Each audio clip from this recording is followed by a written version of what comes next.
जाकर बताओ रावण को कि अब भी समय है, संभल जाए, धर्म का मार्ग अपना ले। काल उससे अधिक दूर नहीं है।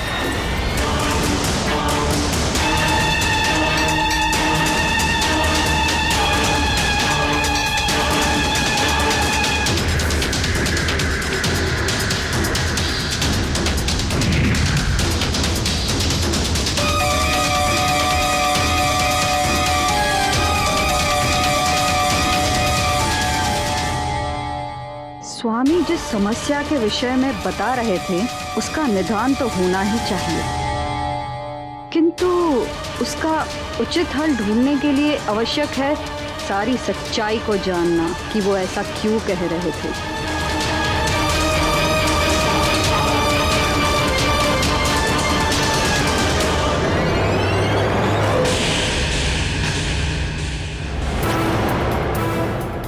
ये क्या, माता तो सदैव पहले मुझसे मिलती थी, परंतु आज यहाँ आते आते कुंभकर्ण के भवन की ओर क्यों मुड़ गई?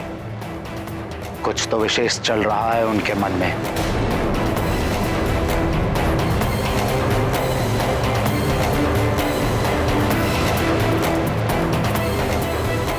प्रणाम भैया। प्रणाम विभीषण। ना जाने क्यों मां आते आते अनायास कुंभकर्ण के भवन की ओर मुड़ गई। आओ देखते हैं। चलिए। स्मरण है ना, आज हमारे पुत्र कुंभकर्ण के निद्रा से जागने का दिन है।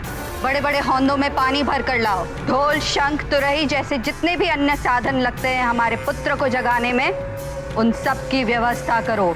अवश्य राजमाता, सारी व्यवस्था हो चुकी है।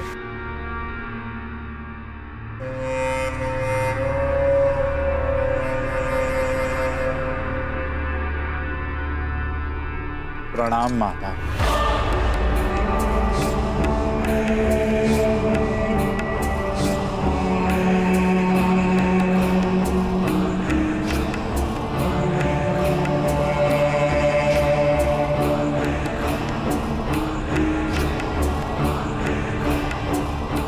आपके चरणों की धूल को पाकर मैं धन्य हो गया माते।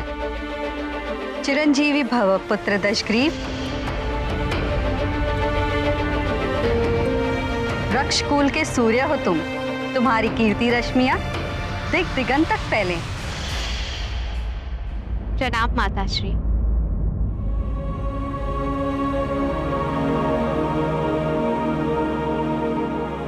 सदा सुहागन रहो। तुम्हारे माथे की बिंदिया और सुहाग की लाली सदा चमकती रहे।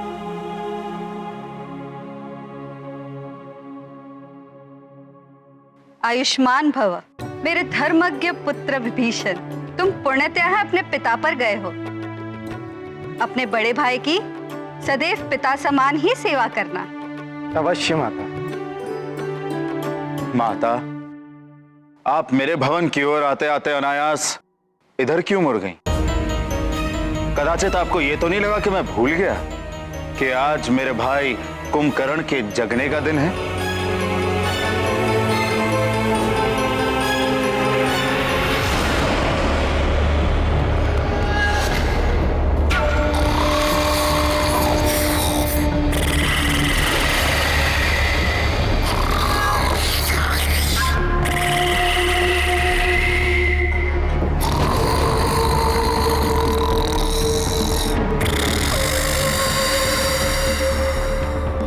और वो स्वयं नहीं उठता, उसे जगाना पड़ता है। क्या आप ये देखने आई थी कि मैंने उसे जगाने का प्रबंध किया है कि नहीं?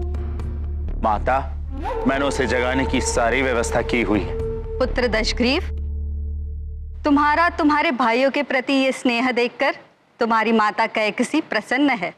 मैं तो इसलिए कुंभकर्ण की भवन की ओर चली आई क्योंकि पिछली बार जब कुंभकर्ण के जागने का दिन आया था तब तुम महादेव की तपस्या के लिए हिमालय क्षेत्र गए हुए।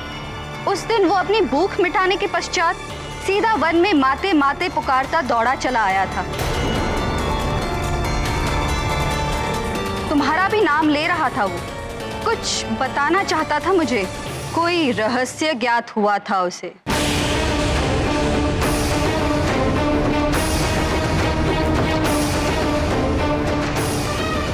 रहस्य? कैसा रहस्य माते? कुछ तो अवश्य था पुत्र। तुम तो जानते हो कुंभकर्ण महाबली है, भय तो स्वयं उससे भयभीत हो जाए, इतनी शक्ति है उसमें। किंतु उस दिन मैंने भी पहली बार उसके मुखड़े पर भय के चिन्ह देखे थे।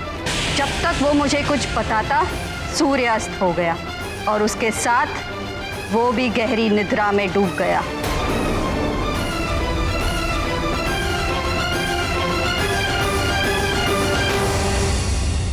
आश्चर्य है माता, आपने कभी इस बात का कोई उल्लेख ही नहीं किया माता।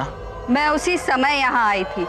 मुझे तो सब सामान्य लगा, ऐसा कुछ पता नहीं चला जिससे भय या संकट उत्पन्न हो, इसलिए मैं आश्रम लौट गई। उसी दिन से मैं उसके जागने की प्रतीक्षा कर रही हूँ। क्या रहस्य था? अब वो तो कुंभकर्ण के जागने के पश्चात ही ज्ञात हो पाएगा। और एक माँ ही जानती है कि उसका पुत्र कैसे जागेगा, इसलिए मैं इस ओर आई थी।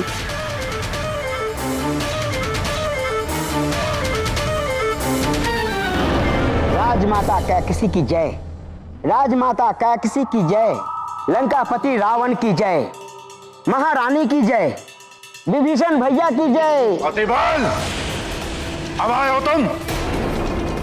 कब से भेजा था तुम्हें उस वानर बालक के बारे में पता लगाने के लिए?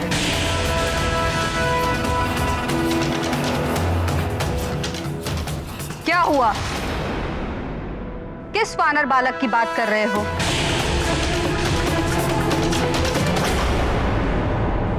हनुमान, मेरे पुत्र, मैं समझती हूं कि तुम अपनी शक्तियों के बारे में जानना चाहते हो, उन्हें परखना चाहते हो। किंतु पुत्र, ऐसी महान शक्तियों के प्रयोग में तनिक से भी चूक हो जाए तो बड़ा अनर्थ हो जाता है। इसीलिए सावधान रहना आवश्यक है पुत्र।